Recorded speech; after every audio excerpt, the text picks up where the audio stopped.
Thank you very much for joining me on this recap of a one-day training course we delivered early in 2022, thinking about the impact advocacy should be having with people with a learning disability and autistic people who are currently receiving care and support in mental health institutions and in restrictive settings. The one-day event was really it come as part of bigger reflections about the role of advocacy in people's lives who are stuck in mental health settings. And the aim of the day and the aim of this recap is to really push advocates in thinking about what are we doing in affecting people's lives and in demanding better care and support and protecting people's rights of people who are in these settings. So a little bit of background to kind of think about, well, why are we here? Well, for me, I think that the biggest reason we're here is because the mental health system and advocacy as it is, well, it's kind of not working, is it? We've got this horrendous situation where there are thousands of people stuck in hospitals that they don't need to be. And simply put, that's kind of outrageous, isn't it? To think that in 2022, we've got over 2,000 people who don't need to be in hospital. And there's almost universal agreement that mental health hospitals are not the place for people with a learning disability and autistic people to be. Nobody thinks that that's the best place for people. And there's a couple of like really concerning, awful statistics. And the problem with statistics is it can can take away people's humanity. But when we think about these numbers, I urge you to think about behind every single one of these numbers is a person, is a real human who's stuck in a hospital. So the idea of being in a mental health hospital, of course, should be very short term. It's meant to be only used when people are in crisis, absolute crisis. But the reality, of course, is different. And we've had report after report after report, review after review after review, saying that hospitals are the wrong setting for people with learning disability and autistic people. And yes, the average stay is what, 5.7 years? Nearly 6 years is the average stay. It's truly shocking. And the bit you can't see down here, it says it's 27% of people in inpatient units don't need inpatient care. 27%, 27%. So this is, over a quarter of people in their own care plan. So everybody with decision-making responsibility agrees that an inpatient setting isn't appropriate. So forget, there'll be much more than that. But 27%. It's not appropriate, and yet that's where people stay. And the last line, I'm sorry, my face is kind of covering it up, but the last line on this slide, it's 100 people. Over 100 people have been in hospital for over 20 years. And of course, that means that people have spent most of their adult life in an institution. They will have become institutionalized. That makes it very difficult for people to move into their own homes in the community because they've been restricted for so long. I mean, you think about how the world has changed in the last 5 years. Imagine what it's like in 20 years being locked. So we're starting on a very sober reminder that the system isn't working for people with learning disabilities and autistic people. It just nobody thinks it's working. And as an advocacy community, we've got questions to ask about how are we making that better? And are we making it better? Or are we creating some kind of warped, freaked up illusion that people have rights because they've got an advocate, but actually the advocate doesn't actually do anything. So we've got to think about our impact, our approach, what it is we're doing, and our skill set. So in this session that we're recording, and of course this kind of training event took place over a day, and we had discussions and case studies, etc. This is a bit of a whistle-stop tour, a review of the key points that we looked at. And there's 4 key themes that we're going to look at. The first one is advocacy. So what are we doing? What's advocacy? How is it getting on? How are we doing today? What's it like? And what do we need to be doing more of? That's the kind of the first thing we'll look at. The second topic we're going to think about is working alongside families. The third topic is an idea called isomorphism, which is about thinking about the culture of your advocacy service and how to protect your culture from being gobbled up by the culture of the mental health institution. And then lastly, we're going to think about hypernormalisation. So hypernormalisation is when the kind of system is so broken, so it's so corrupt, it's so broken that fake news becomes real, and we all buy in to the fake news that becomes like a new truth because people don't know what else to do. And I think that that's having an impact on advocacy and mental health care at the moment. So we're going to spend a little bit of time thinking about that and using these ideas and concepts to really dig deep and think, how can we change our advocacy so that we're having the impact that we need to have? I reckon we'll be going for maybe 60 to 90 minutes in this session. So feel free, I'll do a little pause in between the four sections if you need to have a quick comfort break. But let's see how we get on. So the first topic is about advocacy. And, I've left this slide up quite deliberately as I've been doing the introduction, because I want you to really get into your heart the severity of the current situation. Transforming care is nearly 10 years old. And of course, the aim of transforming care was to get people out of these settings into their own home. And it hasn't. And the reasons for that are complicated. If it wasn't, then it would have worked. So it's got to be complicated. Advocacy, we need to think as our starting point. What's the purpose of advocacy? And I want you to just take a moment to really think about the people you're working with, the people with learning disability and autistic people in these settings, and ask yourself, what's the point of advocacy? And I think when we ask ourselves that question, we often go back to kind of, well, what's advocacy? Well, advocacy is about voice, isn't it? It's about making sure people's views are heard. It's about choice and power and getting, making sure people are involved. And that's all correct. There's nothing wrong with that. But advocacy has to be about something more than just voice. It's got to result in change. It's got to result in action.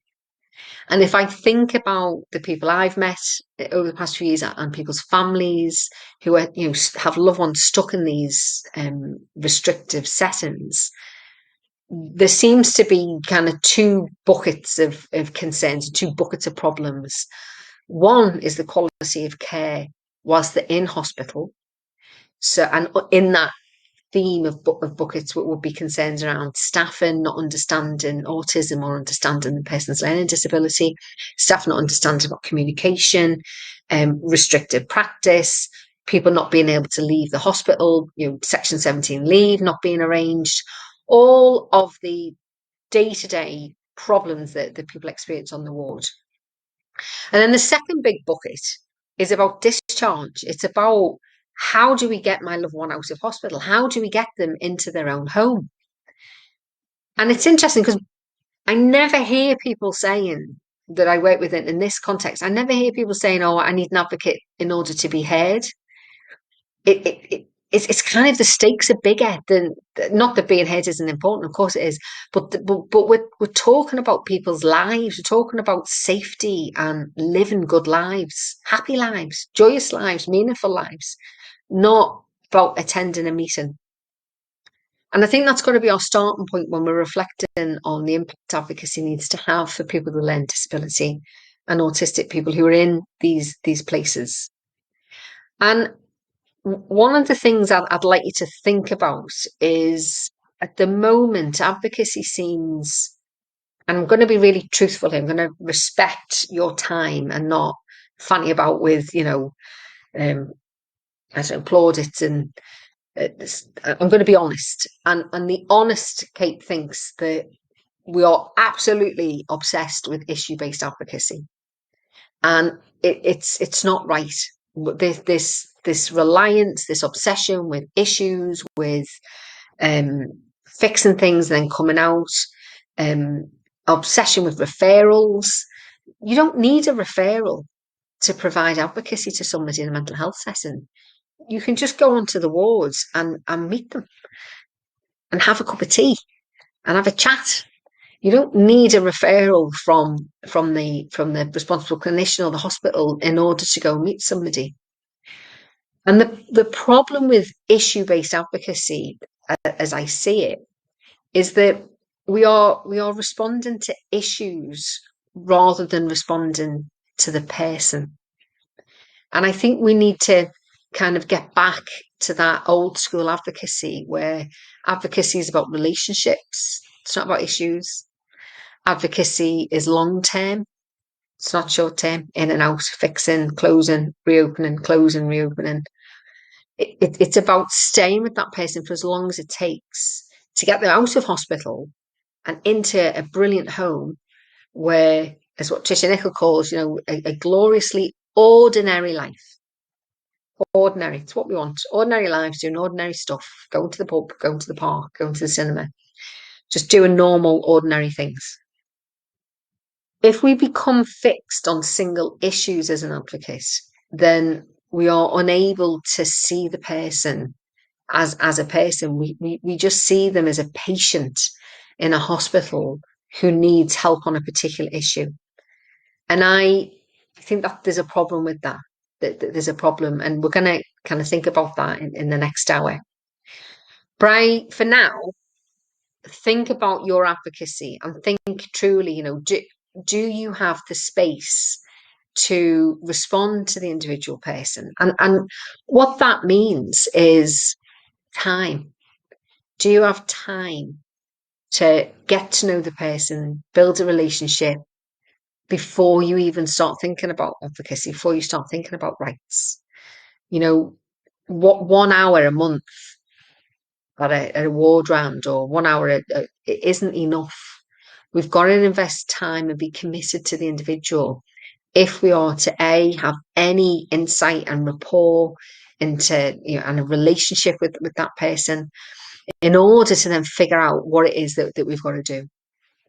And in non-instructed advocacy, it becomes so much more important that we've got that time to really get to know the person and find out what it is that matters to them, and find out what their concerns and hopes and dreams are, so that we can be part of that push to make that happen.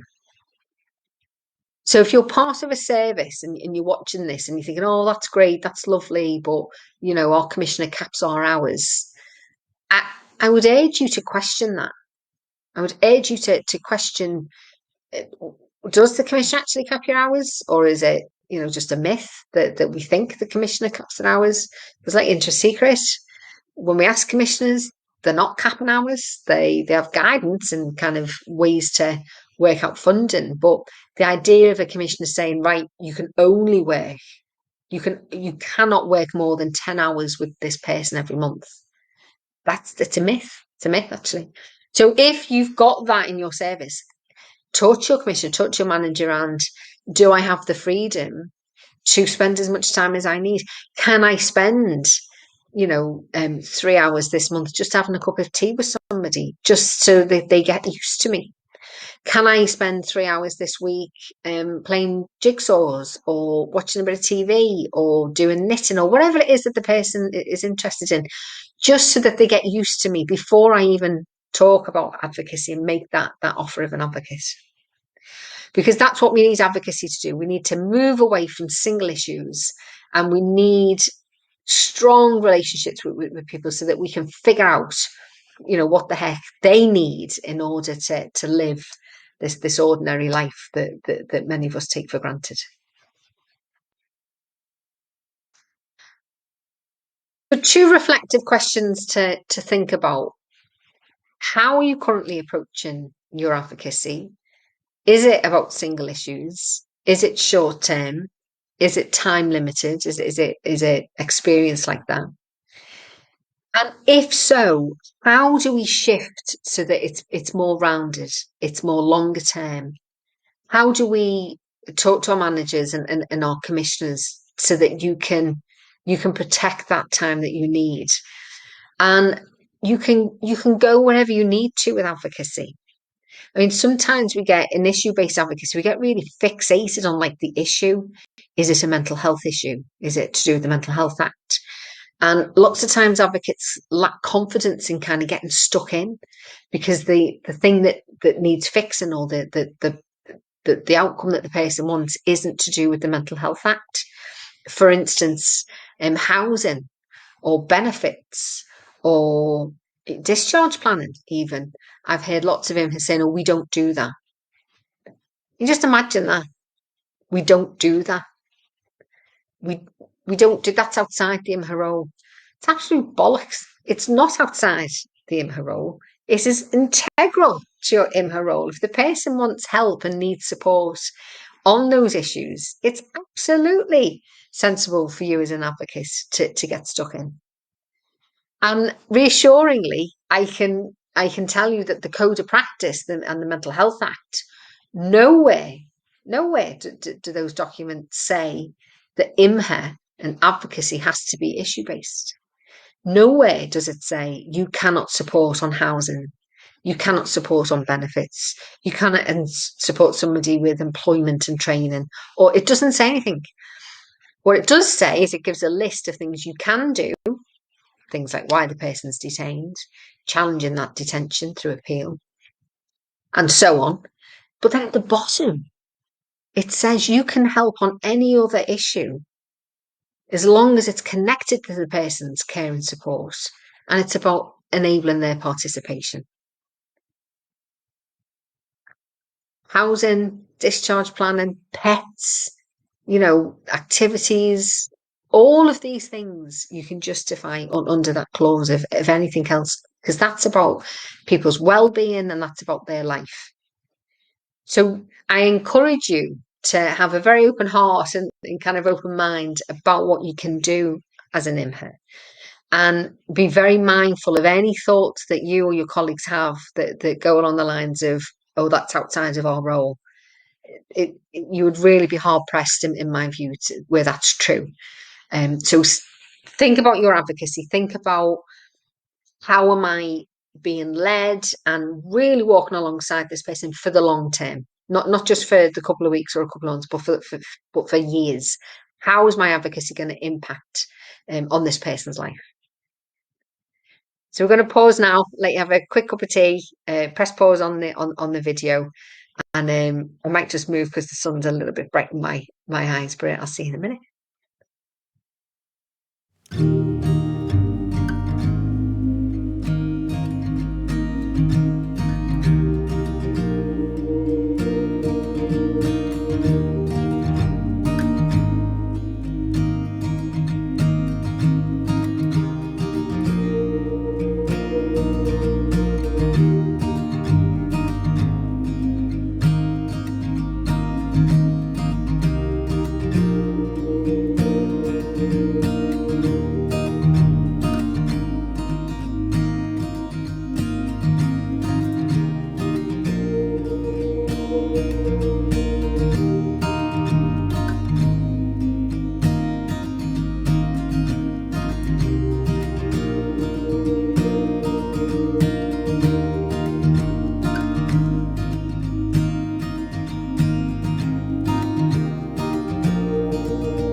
Welcome back. In this section, I'd like us to think about our role in working with and alongside families. Now, not everybody you support as an advocate will have family involvement, but significant numbers of people with learning disability and autistic people who are in these restrictive settings do have family, and they're part of a loving network, and of people who care for them. And there's something about, as an advocate, we seem to be a bit reticent in talking to families, in supporting families, involving, working alongside, becoming an ally. We seem to be kind of single focused on the person who is detained and the person that we're there to support. Now, the problem with that is that when we do that, when we see the person as a patient who, requires advocacy support, this issue-based advocacy support, when we do that, we can fail to see the person in the context of family. Now, most people have family and live, their relationships are based in family. So you've got to question as an advocate, if the person has family and has relationships with family, when is it appropriate for you as the advocate to meet with and discuss and share things with that family? And at the moment, we just seem to have like a kind of a blanket ban on it. It's like we're terrified. And I hear a lot of advocates say things, oh, it's not appropriate to speak to family. Is it? Why? Why is it inappropriate to speak to family? Oh, well, it's inappropriate because the family will be pushing their view. The family will be using the advocate to push their view at the expense of your partner. Do they? I don't know. If you're not working with them, how do you possibly know that? Or I hear it's inappropriate because the hospital have said the family are difficult. It's another awful thing, an awful label that families have to go through and deal with.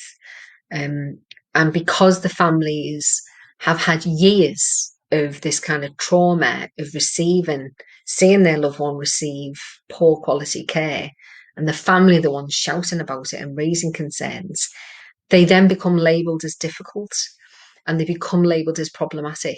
And it's like another trauma, it's like another abuse laid on top of everything else. And then an advocate comes along and kind of threatens that, because the family often are the person's natural advocate.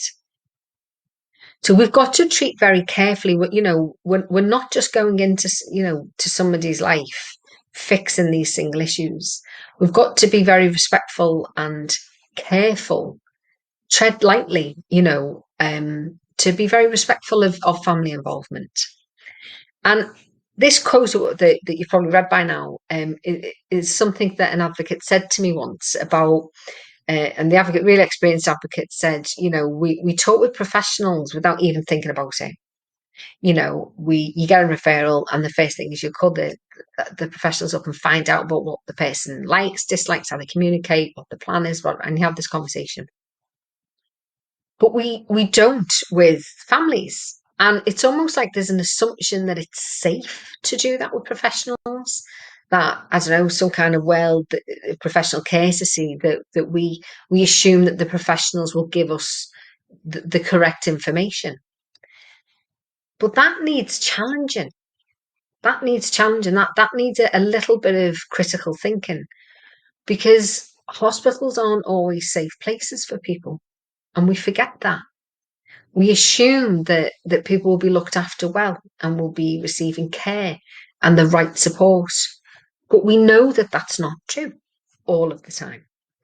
We know, because of places like Walton Hall, what can happen. And, it is upsetting and awful as it is, that hospitals simply aren't always the safe places that we want them to be. But yet, we extend that courtesy to professionals, that we will listen to what they've got to say and we will include that. But with family members, it's like, oh no, it's not appropriate. So I guess we're thinking about this in this session is a genuine question, a genuine push about, what is your approach with families? When do you meet with families? When do you talk to families? When do you get information from families to kind of influence your work? And in instructed advocacy, I'd like to make a distinction now about instructed and non-instructed. So instructed advocacy, it's kind of easier in a way. If the person can instruct you about what they want, then it's a simple conversation, isn't it? About, do you want me to speak to your family? And it's a yes, no. Off we go. We respect that. But in non-instructed advocacy, we're gonna rely on people who know our partner. And who knows our partner better than anybody? It's families. And I think the information families give you is probably more reliable than the information the hospital gets, or often it is. I'll give you an example. There was one family I know, and the loved one, he loves glasses. He loves spectacles. And if you go in, the family said, if you wear glasses and you go in, he will be interested in. He's likely to take them off your face and kind of examine them and look at them and play with them. And the family said, so if you wear glasses, go in with an old pair of glasses that you don't mind him taking. He might not, but if he does, let him take them, and then he'll be fine. And then put your proper glasses on. The staff, the staff's interpretation of that was very different.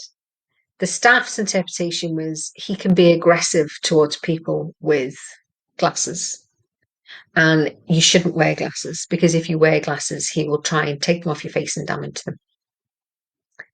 Now, that's a classic example of how information can be distorted and assumptions made about behavior and aggressiveness. But fundamentally, as an advocate, there's something about the family understand that behavior better. The family understand what's really going on there. And it's about interest. It's not about aggression and trying to hit somebody, of course not. But the family understand because they know the person, they know him better than anyone else. So as an advocate, what we need to be doing at that, particularly at the beginning of getting involved in somebody's life, particularly in non-instructed advocacy, is thinking, how am I going to engage with families? And there does seem to be a bit of a legacy in advocacy that we don't. And I think it's possibly to do with safeguarding. It's possibly to do with that idea that advocates get involved in safeguarding where the family have been the perpetrator of abuse or neglect. So, safeguarding families equal, bad, don't talk. But that's just so crude now, and just wrong to kind of bring that legacy into advocacy, broader advocacy. And if you think about the people you support, and this is a question I will kind of ask you. Out of the people you support, how many will return to their kind of home environment? And by home environment, I mean like family are going to be involved. Because if the long plan is for that individual to return into their own home, in the community, and family are going to be involved in that care, which many will be. They'll be the ones perhaps cooking dinner twice a week, or taking the person out, or visiting and putting up the shelves, or doing the gardening. The family are intrinsically linked to that person's quality of life. So how many of the people you're supporting, that's what's going to happen when they go out of hospital? And if you don't know the answer to that, then that's significant. And if that's the case, I just kind of really lovingly ask you to start to think about that. Start to think about the people you support and are involved with. What's their life going to be like outside of the hospital when they do leave? Who's going to be involved? And if the family are involved, then I think it is an absolute no-brainer that you are not working with them whilst the person's in hospital. They're going to be involved when they're outside of the hospital. Absolutely, you should be working with them.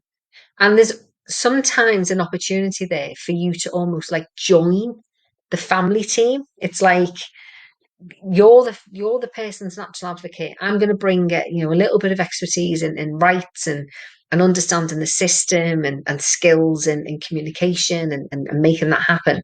But I'm going to bring that to the existing team around this person of natural advocates. So rather than kind of working side by side in parallel, or even, in conflict with the family, think about how do I join that team? Well, a little case study about thinking about communication as well. And if we think about people that with learning disability and autistic people, and one of the barriers to advocacy is that the person might find it very difficult or might need time to accept you in their life. And the idea of rocking up one day, pen and paper and clipboard in hand with a leaflet and saying, I'm your advocate, I'm here to help you have a voice. Well, quite frankly, that's just not going to cut it. People might need to accept you over time, get to know you over time. They might not be able to understand that language of explaining advocacy. I mean, advocacy is quite an abstract concept, and I remember a young lad when I said, "I'm here to help you have a voice." He looked me in the eye and said, "Can you not hear me?" I was like, "Yeah, I can hear you, but I'm making sure that other people listen to what you've got to say. Can they not hear me?" He said. So it's quite an abstract concept that we've got to be very mindful of how we make that advocacy offer. And this case study is a nice way of beginning to unpick that. So let's have a little read. So Nazim is 32 and he's been in hospital for 6 years. His home is 80 miles away and it's difficult for mum and 3 brothers to visit. So this isn't uncommon, people being placed away from the family. His mum, Alea, has always wanted him home.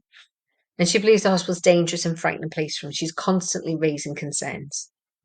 Nazim is autistic and uses very little verbal communication. He can't find it easy to meet people, and he will generally walk off within a few minutes of meeting a new person.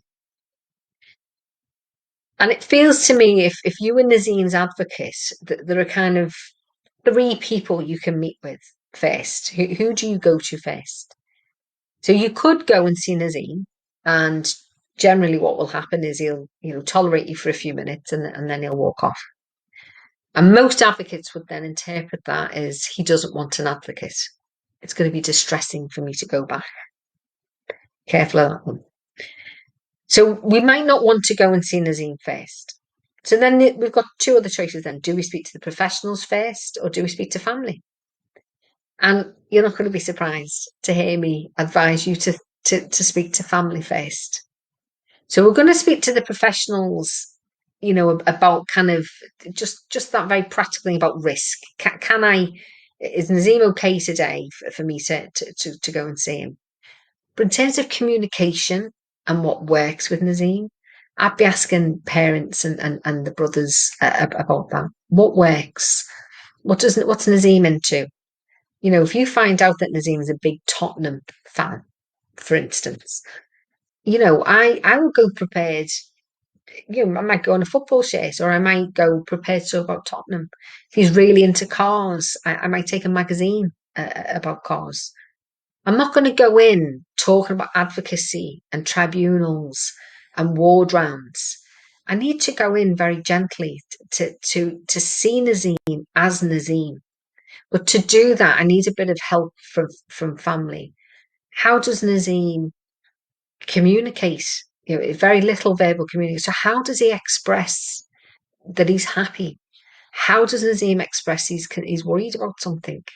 How does he express yes or no? How does he express I've had enough now, go away? How does Nazim, what does he have any special interests? What does he like to do? These are the things I'd be finding out because that's going to inform and influence my first meeting. So if the family say to me, he likes glasses, I'm going to go in with to try and build that bond and that rapport with this gentleman, rather than just go in, with an offer of advocacy. And we need to be really confident that that's going to take time. You're not going to get a first meeting, in 30 minutes where you walk out with a clear instruction about what Nazim wants. It's more likely that you need to spend 5 or 6 hours over a couple of weeks. And we're not talking 1 hour a month, but, regular, frequent, small visits where you're having a cup of tea, where you're just having a chat, where you're saying hello and you might be doing an activity. And then you might introduce once you've got to know them. And there needs to be, in order to do that, there needs to be that confidence in not worrying about the issue-based advocacy, but more of the person. So that's one example of when it's really, really important and beneficial to talk to family. But you might be talking to family through the person's kind of stay. And as we said before, there's these two buckets of concerns about when the person's in hospital and then getting the person out. And the family, they are often the eyes and ears. They know when their loved one isn't happy. They know when things aren't right. So being able to hear that and listen to that and allow that to influence the questions that you're asking, I think is really important. And I don't buy the idea that doing that means that you become the family's advocate and not Nazeem's advocate. I don't buy that. I think that's a very simplistic, kind of binary choice. Life isn't like that. What we're doing is we are joining the team, Nazeem, and looking at who do I need to be an ally with in order to have an impact on Nazeem in a positive way, in order to get him out, in order to get him home 80 miles away. What type of issues do I need to be raising? What questions do I need to be asking to make that better? So we're going to finish this second section thinking about families. But to recap, the single most important point is think about families and do not dismiss the idea of engaging and talking to families and including families in your advocacy as you're planning, particularly non-instructed advocacy. Families are really, really important, and they'll be the source of information for, I think, lots of your advocacy if you want to make a difference.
In part 3, we are thinking about the concept of isomorphism. It's not a Power Ranger. It's a proper thing, a proper concept, and it's really, really relevant to advocacy, because what isomorphism describes is it's when one culture dominates and takes over the culture of another organisation.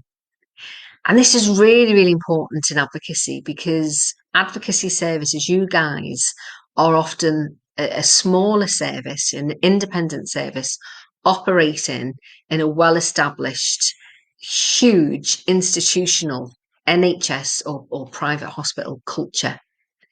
And if we're not careful, what can happen is that the advocacy service becomes aligned with the mental health hospital, and its identity and culture starts to mirror that of the dominant culture, which is the NHS or private hospital. So we've got to be very careful. And the reason that this is important is because this is real. This isn't an idea that I've had. This is something that's tangible and got research behind it and exists. It's a very, very real threat. So as an advocate, you need to take this seriously. And if we think about where advocacy sits, well, advocacy it's a bit weird, isn't it? It's a bit of an outlier, advocacy. And if you think about kind of different groups to do with the mental health system and processes, well, advocacy doesn't fit in anywhere. Advocates aren't part of the service user movement. We're not part of the patient experience or the expert by experience group. There are lots of advocates who have lived experience, of course, that there are. But in the role of an independent advocate, you're not part of that group. the best we can seek to do is to be an ally and to walk alongside. But as an independent advocate, as an IMHE, you're not part of that group because you're there in a paid professional role. Equally, we're not part of the family carer group. That family care group has a distinct identity. And again, while we can offer allyship and walk alongside, we're not part of family carer groups. We're not part of the professional group, the clinical team. We have to be fiercely independent from that group of people. So where do we fit in? It's kind of this odd, where's our identity? And if we're not careful, and this is the thing, this is the truth, if we're not careful, what can happen is that you can become aligned with the professionals more than service user groups, lived experience, or family care groups. And I think, when I reflect on this about why, I think it's possibly because you're there in a professional role. And it's almost like attracts like, isn't it? We try and be professional because we're there to do a particular role. And then, of course, we want connection. Every human being wants to fit in. We seek connection consciously and unconsciously. So we want to be part of a group, of a tribe. And sometimes the easiest tribe to fit in with can be the professionals. Clearly, we don't want that. So I'm categorically saying to you now, you must avoid that. You've got to prevent this alliance that we can drift into happening and taking shape with professionals. Because if you're part of that, if you're aligning yourself with the professional team, that's where isomorphism kicks in and you lose your independent nature. You sacrifice the culture. You're unable to ask questions. You're unable to see things and smell and hear. You're unable to even see, kind of what's going on. So we've got to fiercely protect our independence. And I'm going to go through now a couple of ways that isomorphism can creep in if you're not careful. So all of these things can be guarded against. But what we want to do in this session is to really shine a light and expose these risks. Because if we expose them, then you can become aware and kind of take preventative action or corrective action if this is already happening. And I've got to be honest at this point, you probably slipped into a couple of these. That's okay. Fix them. It's only not okay if you don't do anything about it. So often these things will happen. I'm not here to, lambast you and criticize, but I'm here to push you to take appropriate action to make sure that you don't suffer from isomorphism. Okay, so the first thing is about visible threats to your independence. And whenever I talk about this, people always say, oh, yes. We don't do that. We don't have lanyards. We don't have emails. We don't use the hospital branded things. And then I see it in action. I see advocates wearing name badges with NHS on, or I see people coming out of an office that says advocacy, but the logo is the Priory Group or the Signet, the private hospital. Email addresses, there are advocacy services that have a at nhs.org email address. The problem with this is you are absolutely undermining your independence. And lots of people will say to me, family members and people who use advocacy, how can I trust them? How can I trust them when they work for the hospital? Now, notwithstanding kind of problems with commissioning and who pays for advocacy, but you are totally given a message there in visibility about where your alliance is and who you work for if you walk around with the logo of the NHS or the logo of the hospital. So don't do it. Simple. Just don't do it. And if you're doing it, stop. Nice, easy one. Second one is about being isolated. And this, I think, is critical now more than ever, because post-COVID, we are now more likely to be working from home. You're more likely to be working on your own. and less likely to have those natural opportunities to connect with your advocates and your team. And if we think about where culture develops, so culture is kind of what happens when nobody's watching. Culture is, it kind of taps into what are the unspoken expectations of what should happen. So if you send an email and you get like a bit of a pissy response back, the culture of your organisation will tell you, well, what do you do with that? Some cultures say you do nothing. Some cultures don't do anything. They go, okay, they've said no, that's it, we won't challenge it. Some cultures are quite aggressive. They'll kind of come back and escalate it. And other cultures are in the middle. When you get a complaint put in against one of your advocates or yourself, cultures describes what's likely to happen. So does the service have the advocates back? Do they look at that complaint objectively and fairly and try and see, did the advocate get anything wrong? Which lots of cultures do. Other cultures, actually, where there's a blame culture, blame the advocate and are very apologetic immediately, and kind of go cap in hand to oh, really sorry, we promise this won't happen again. That's not a very healthy culture. But culture is this thing that happens when it's the things that are expected, the things that get rewarded, the things that are not rewarded. And as an advocate, you learn about that when you share space. Now, the obvious one is physical space. When we're in a physical room, a physical office, you hear conversations going on, you're listening on the telephone, you're seeing how the advocates interact, and you're picking up on things that are expected and not expected. Now that we're all working from home or have an increased working from home, those moments are threatened and reduced. Sometimes they're replaced, and this is where we've got to be careful. Sometimes you might feel, and what is happening is the only contact you have with other professionals is on the hospital. So you're becoming isolated from your advocacy team, who are the people who might kind of keep you grounded and singularly focused on rights and saying that doesn't sound right. I mean, I've had loads of times where I've come away and I've said something to a colleague, and their kind of physiology, their face is like horror.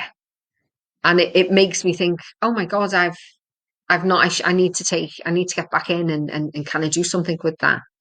But it's my colleagues that are kind of giving me that feedback. You probably had this. If I'm isolated, I'm less likely to get that. And then if the only professionals I'm ever talking to are the hospital staff, can you see how easy it is for my independence to get skewed? Because the only feedback I'm getting are from the hospital. And they're the guys I'm meant to be kind of critically thinking about. How can I be critically thinking about them when I'm part of that team? So being isolated, we've got to think of ways and manufacture ways of not being isolated, manufacture ways of being connected to advocacy and being connected to user groups. So, being part of the advocacy community might be and should be finding out about who are the peer advocacy groups in your area, who's running expert by experience work, and connecting and contributing to that part of the community rather than the kind of the hospital-led stuff. Don't be isolated from the grassroots, the service user movement. Find ways to meet with people who occupy that space rather than 60% of your time is with professionals. Oh, I'm not sure what's happened to my PowerPoint screen here. Okay, third one is when you have a static advocacy team. And by that, we might mean that you might have a small team, you're operating in one site. And what can happen if we're not careful is that things that shouldn't be normal become normal. So high use of agency staff. If you're in that all the time, you start to accept it and start to expect it rather than seeing that as something that isn't actually helpful. If nobody ever goes off site because there's no Section 17 leave, that can become normal. So as an advocacy team, that if we're not careful, the isomorphism creeps in because you're not having any contrast. You're not seeing how other services, how other mental health institutions operate. So you become really skewed that the service that you're in, because you're just in it day in, day out, everything becomes normal about it. And then we start to accept poor quality as normal quality. And that's the danger. And again, if we're not being careful of that, the isomorphism means that we're being part. Can you see how that would happen? We're embedded in the hospital. All I see is this hospital.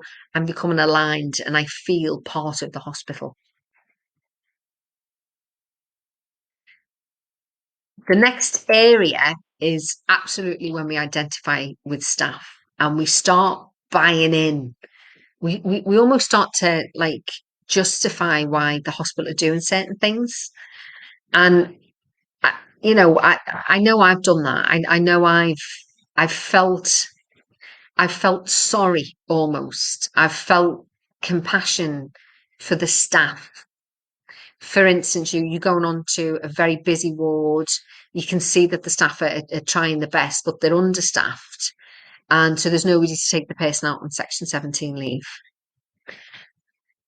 My emotional response to that is one of kind of compassion to the staff as well as my partner, but I understand the difficulty that the staff have got. And of course, if I'm doing that, I've disconnected, haven't I? I've disconnected from my partner. What I need to be doing is flipping that and feeling the outrage and the disappointment and the resentment and the anger or whatever the person is. We're not being allowed to go out and being subjected to these horrifically restrictive practices when they don't need to be. If you've got Section 17 leave, you should absolutely have it. So that's one example. There's hundreds of them. Ward rounds are another. Really crap, awful practices, keeping people waiting, and we buy into that. It's got to be like that because the doctors are so busy. What that all of that needs questioning, and I really kind of urge you to think honestly. Where are those moments that you're doing that? And that when that's happening, that's because we've be part of that hospital system. We've really, really got to guard against it. We've really got to fight that. And the way we do that is being aligned with the people we're supporting, spending time with the people we're supporting, spending time with peer advocates. There's that brilliant quote I love about you become who you surround yourself with. So if you're surrounding yourself with hospital staff, you're gonna become them. If you're surrounding yourself and spending your time with the people on the wards and their families and service user groups, that's who you're going to be aligned with. So that's the way to guard against it, is where do you spend your time? And the next one is part of that critical thinking. We put the image there that the fish swimming the other way. Just because things have always been like this doesn't make it okay. There's people being in hospital for 20 years who don't need to be. That's not okay. No one thinks that that's okay. So as an advocate, we've got to keep pushing about, we've got to keep shouting. And, the challenge is that because of isomorphism, it becomes normal and we lack the critical thinking of asking why. So what one example would be a lady who was on segregation. She'd been kept segregated for years. She had her own flat and it was done very nicely, but nonetheless she was segregated from everyone else. And when the advocate went in, the advocate becomes so kind of conditioned that that's what happens. They didn't notice things like there was a hatch. That was the only contact this lady had. Advocate had stopped thinking critically and didn't ask why. Didn't ask why is this person got a hatch. They didn't ask what's the plan to get this person out of segregation, because the person can't live there forever. Just to say the bleeding obvious, the person's not going to live there forever. They're going to come out into their own home. So how can you go from such highly restrictive practices where you don't physically be in the physical space of mind. How do you go from that to living in your own home? You know, that's you can see where the problems are going to happen. And the critical thinking, often we need to get into a place where we're asking questions about that and why. I mean, that why are we doing it like that? Why does that happen? Oh, it's risky. Okay, what is the risk? How do we abate that risk? Is the only way to keep that person safe locking them up in a room with nobody else? Is that really the only? Well, that hospital over there isn't doing like this. And asking questions is one of the ways of guarding against isomorphism, but the questions come from critical thinking, don't they? They come from you being in a space where you're thinking critically about what's happening and thinking deeply about what's going on here, rather than just accepting the status quo. And part of this as well is about the medical model. And it kind of pains me to say this because, you know, where we come from in advocacy, we come from the service user experience. We come from what people self-define as needs, as people are the experts in their own life. And advocates, you know, we need to have that social model of disability. What can the person do? Not what's wrong with them. You don't cure learning disabilities. There isn't a treatment for autism. You know, every week we're learning more about neurodivergence and what neurotypical people need to understand and appreciate about autistic people or the autistic person. How do we make sure and guard against stepping into that medical model? And sometimes I've seen advocates justify practices under the medical model. And you know when you're in the medical model, because you might say things like, oh, the person's got complex needs. Person's got complex needs. They need 4-to-1 staff because the behaviour is so dangerous. That's medical model thinking. You might be thinking about the history and the kind of the behaviours and the treatments. That's medical model. The restrictions to keep people safe. That's all the medical model. And what we want, like that, the hatch and all these, that's medical model. We need to be thinking, how do we change that? How do we shift that as advocates? And one of the ways, critical thinking is one for sure, but one of the ways that we can avoid that is by thinking about language. So I mentioned there about complex needs. Lots of people hate that phrase, include myself, because it, like, how do I explain this? Families don't describe their children as having complex needs. Professionals describe people as having complex needs. Why do you think that is? Well, partly it's because families understand the person's needs. And if you understand the person's needs, they're not complex. So when we're saying somebody's got complex needs, I think what we're really saying, what other, this isn't my thoughts, I've learnt this off of experts and people with lived experience, who've said, when you say you've got a person got complex needs, what you're saying is, I don't understand the person's needs. Now, as an advocate, thinking about that social model of disability, if we use language like that, we're perpetuating that nonsense. So we need to be very careful about the language we use. The other one is describing people as vulnerable. People aren't vulnerable. Autistic people aren't vulnerable. People with learning disabilities aren't vulnerable. Hospitals make people vulnerable. The environment makes people vulnerable. Not being able to go out and see a family makes people vulnerable. Not having access to an advocate makes people vulnerable. The learning disability doesn't make you vulnerable. Vulnerable to what? Being autistic doesn't make you vulnerable. Vulnerable to what? So think about the language, and sometimes it can really creep in. Like, only last week I read a report, and the opening lines in the report described somebody as they mobilise around the hospital using a wheelchair. And I read it again. They mobilise around the hospital using a wheelchair. And it sounded so service land, so cold. I thought, there's a person here. And the advocates got sucked into this service land speak.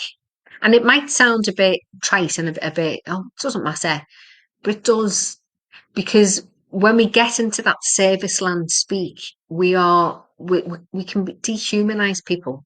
Like my lad uses a wheelchair. I wouldn't describe him as mobilizing through the use of a wheelchair. I'd say he uses a wheelchair because that's what he does. It's, we've got to be thinking about seeing the person. And that's the social model, isn't it? Seeing the person, not seeing the impairment and the disability and bigging that up and trying to fix it. And why are we saying they mobilise around the hospital? Why am I saying that?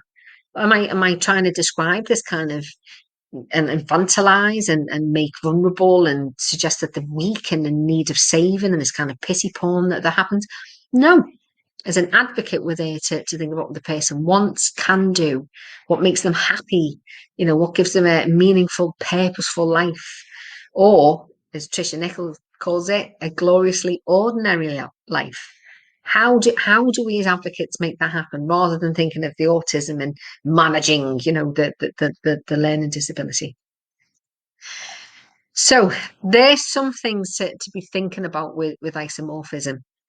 And the kind of the point I'd like to make next is about they're all interconnected. They all bleed into one another. And that's the thing with culture, isn't it? It's not something that you do at 9 o'clock on a Wednesday morning in a team meeting. These are things that are quite insidious and can slip in. So we've got to stand guard against them. We've got to be thinking about them. We've got to be talking about them.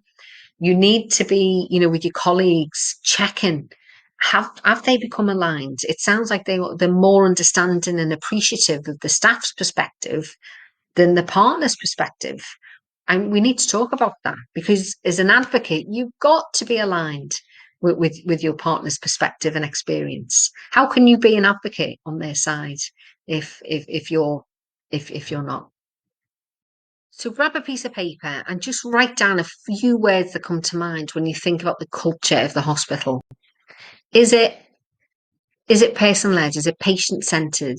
Is it a culture that welcomes risk? Is it a culture that's flexible and fluid? Is it a culture where external visitors are welcome? Is it a culture where it's very secretive and closed? So there's a lot of work happening about closed cultures. The Care Quality Commission particularly are looking at this. And closed cultures, where, well, it's kind of obvious that people can't access the ward. Visitors aren't welcome. And there are lots of advocacy services actually that don't access the main ward. There are hospitals where the advocate would be taken to a side room or a visitor's room. That to me feels a bit concerning.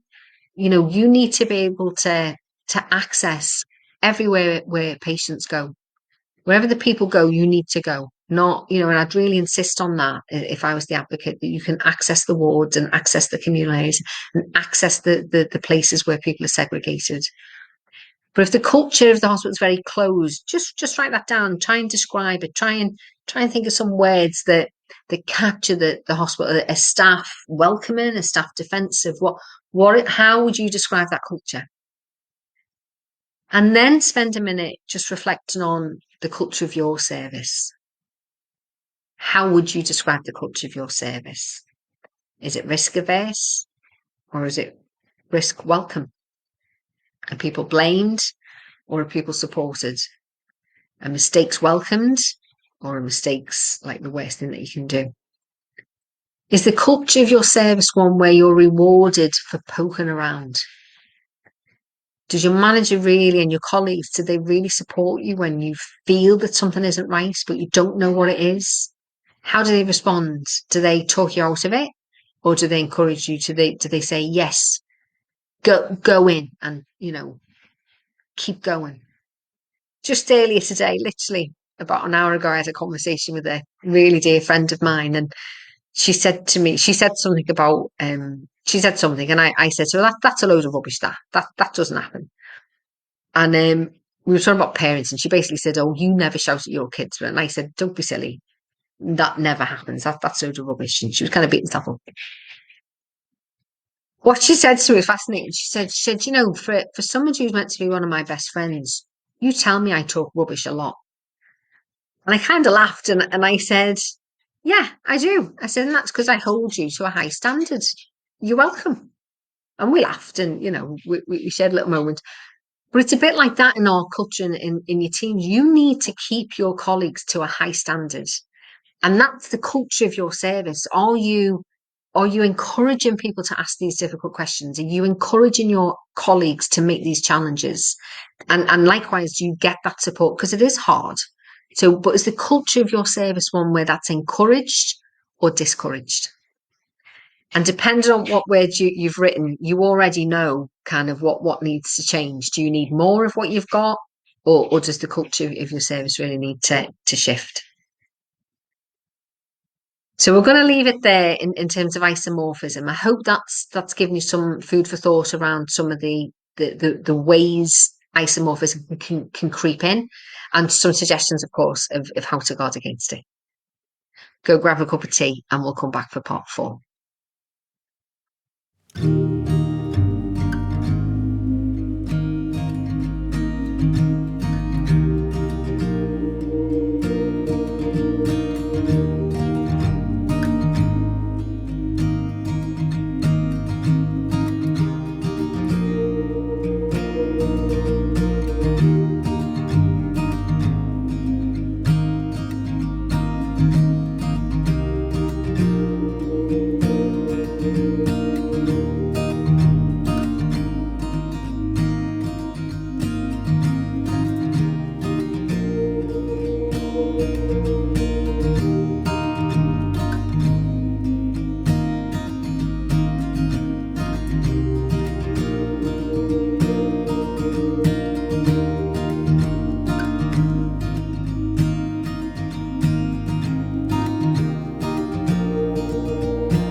Welcome back to our final and 4th session, thinking about advocacy in restricted settings for people with learning disabilities and autistic people.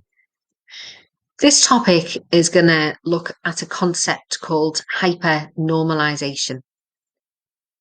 It's been around for a while. I first came to it watching an Adam Curtis documentary on BBC, and I wholeheartedly recommend, if you've got a couple of hours, I think there's 3 episodes in it. It's called Hypernormalisation. If you search BBC iPlayer, you'll find it. And through this, Adam Curtis explains that hypernormalisation describes when systems, institutions, governments, societies, communities, in some way are broken. And because they're broken, false truths kind of take over the narrative, and fake news takes over, and it becomes the norm, and people just accept the fake news as, well, this is it. And what's interesting, what's significant, is it happens because there's no credible alternative. So if we think about, something like our politicians, and kind of the corruption and the expense scandals and, all those things, we lose trust in the system. The church has had this over the last 100 years. It becomes broken and we lose faith. But then people give a narrative that we know isn't true, but because there's no alternative, we buy into it. And as I was watching this program, I kept thinking about mental health systems and adult social care as well, but particularly mental health systems, where we see that that the system is broken. It's not working. Transforming care hasn't worked. It isn't working. People are still in hospital. That over 2,000 people are in hospital who don't need to be. Why not? Well, we say the story is that they have complex needs. The story is, well, there's no placements in the community. The story, the fake news, is that there's no providers who are willing and skilled enough to offer suitable care and support. The story, the fake news is it's too complicated. It's too complicated. And the danger is that we buy into that as advocates. We normalize that rhetoric. We say, oh, okay, it is too dangerous, it is too hard. The only place that people are safe are in hospital. And you're not going to be surprised to hear me say we've got to challenge that. We've got to stand up and really criticize that and critically think about is that real? And I offer you the very, very real life example of Bethany, who I'm sure you've been moved and followed for a number of years. And Bethany first came to public attention, didn't she, when her dad Jeremy took photographs during one of his visits, where the only contact she was having was through a very small hatch at the bottom of the door, and he was literally lying on the floor, with his hands outstretched and her hand outstretched through a small hatch. And to see that was barbaric, that, this young girl, she's 16, 17 at the time, that was her life, that was her contact with her dad. She didn't go out, nobody went in, her food was passed through this hatch. And that becomes normal. I mean, there would have been an advocacy service on that ward. They might have been challenging it. I don't know. I wasn't there. I hope that they were challenging it, but it's possible that they accepted it as normal, and that the news that this is the only way to care for Bethany is the truth, and the advocates kind of went with that. Were encouraged to go with that. We now see Bethany in the community. The story at the time, the fake news was she'd need this specialist care for years and years, and her dad fought it, and she had a really good advocate, fought to get it out. And, you'll have seen, and there's a brilliant video piece on NDTI's website as well, I encourage you to watch. And now, every week a dad posts beautiful photographs of her going for walks, painting, dancing, doing boring, ordinary stuff. Her life now is a million miles away from what it was in the hospital. But if we accept the truth that the hospital was saying, this girl with PDA and autism and learning disabilities, that was the only way she could be kept safe. If we accept that as truth, we'll never ever get people out.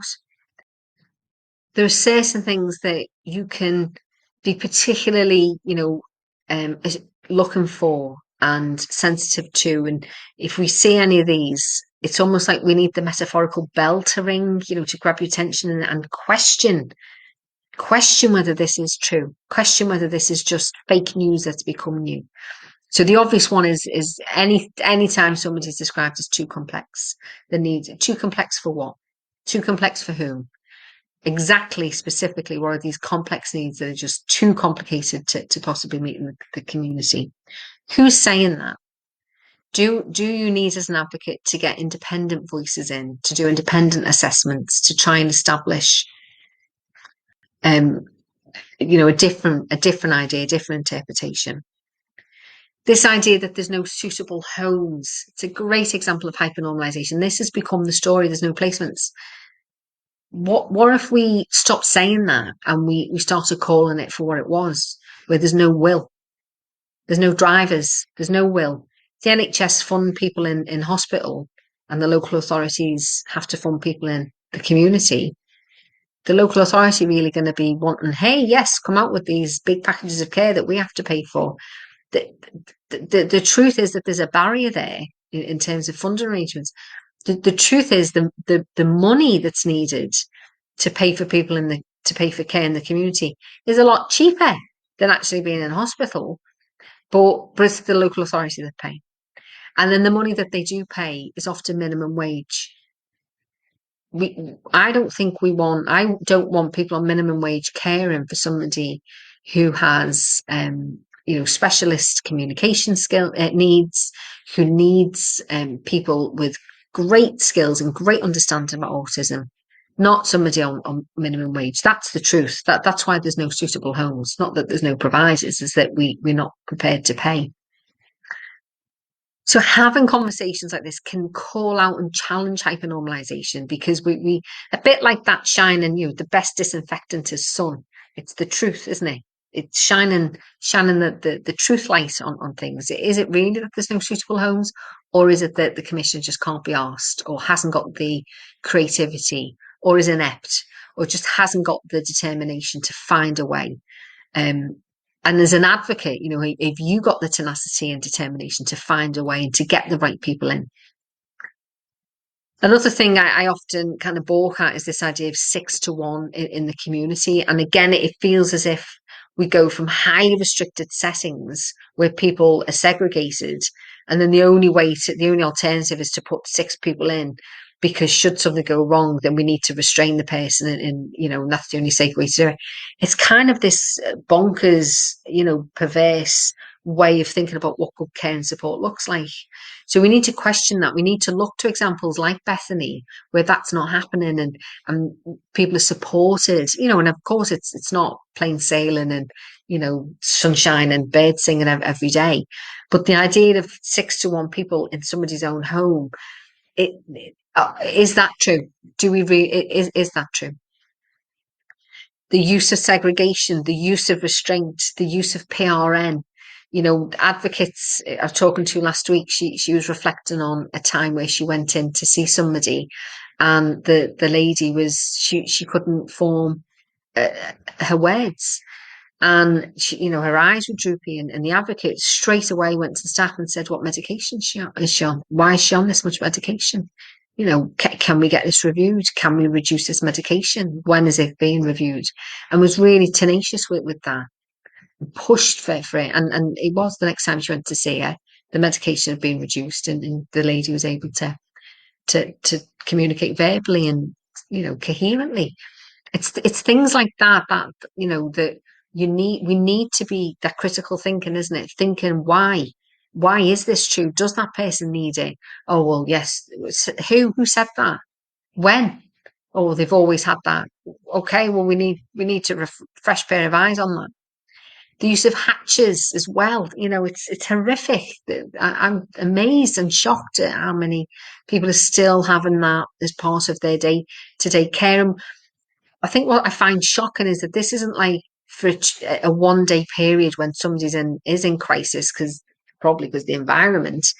But this is like long term. People have a hatch for years, and that's where people become institutionalized, and it's all normal. It's all become normalized, and we're not asking. We need to ask those questions about why is this hatch, and how do we go from this level of restriction to that level of freedom? How do we do that gradually? How do we do that in a very thoughtful, planned way, rather than people just saying, oh no, we can't do it because it's too risky? So I would encourage you to think about hypernormalisation, and look for examples of it, particularly in mental health institutions, because they can be quite closed. And as an advocate, you've got to bring, if I could give you a cape, I would. If I could give you, like, I don't know, Wonder Woman's lasso of truth, but it was like a torch shining light, to kind of get all the truth bits out, I would. But that's what we've got to get to, isn't it? Because the hospital can make people as good or as bad as they want to. And you're there as that kind of backstop to make sure that people are respected, valued, cared for in really warm, compassionate ways, and that they're not in hospital for any longer than they need.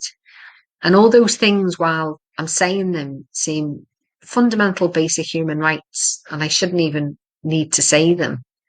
But yet, because of hypernormalisation, they've become so difficult. And it's like the system around people have made it so that people need, people don't need, but the hospitals respond as if they need this high level of intervention and care. And they don't. They just don't. So I'll leave you with those thoughts about hypernormalisation. Question everything. Jonathan Senker calls it professional curiosity, which is a beautiful phrase, being professionally curious. I call it healthy cynicism. Don't accept if something doesn't smell right, get in there, get stuck in. So if it doesn't feel right, ask questions. If the pit of your stomach is going, what's going on? Keep going back. Keep going back. Don't talk yourself out. Don't make it normal. Don't make it, that this is the way it's got to be, because it's always been like that. Question, question, question. Because if you don't, who will?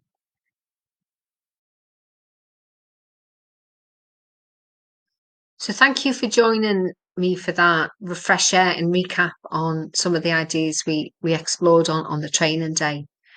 I really hope that it's given you some ideas, some kind of understanding on some of the pressures that the advocacy can face, and things that we have to step up to and address. And I guess I'd just leave you with this final thought around bravery, and that being an advocate requires you to be brave. It requires you to speak up and shine that light where people don't want you to be. And to do that, it's going to feel uncomfortable. It's going to feel difficult. And you've got to find a way. You've got to find the energy, the determination to lean into that. You've got to be prepared to feel uncomfortable. You've got to be prepared to say things that people don't want to hear. And I don't for a second think that that's easy. So my final thought is one of thank you and gratitude. Because if you can do this and you can lean into that discomfort and speak up and be brave, then that's when you'll be able to make a difference for people.